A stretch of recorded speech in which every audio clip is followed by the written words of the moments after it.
तर बर्पिंग कसं करायचं बघ.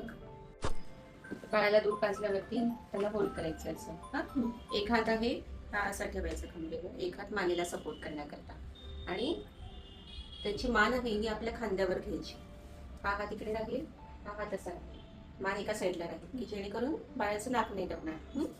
आणि खूप जोराजोरात नाही थापटायचं, हळूहळू असं करायचं, टॅप करायचं फक्त. आणि 15 ते 20 मिनिटं. आवश्यक नाही की ढेकर काढली आवाज झालाच पाहिजे, पण 15-20 मिनिटं असंही करायचं, जेणेकरून आतमधले जे गॅसेस असतात बाळाचे, बाळ काय करतं, दूध पितो तेव्हा सक करता करता गॅस पण पोटात जातो.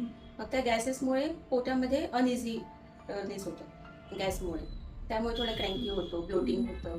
मग आपण हे बंद करू प्रत्येक वेळेस, तर ती हवा निघून जाईल आणि बाळ शांत झोपेल, तिला पण रिलीफ वाटेल थोडं. ही एक टेक्निक झाली बर्पिंग करायची. मग परत तुम्ही असं होल्ड करायचं, असं मांडीत घेऊन छातीवर एक हात घेऊन, किंवा हा हात आहे ना असा इथे ठेवून असं ठेवायचं. असं पण बाळाला बंद करू शकतो.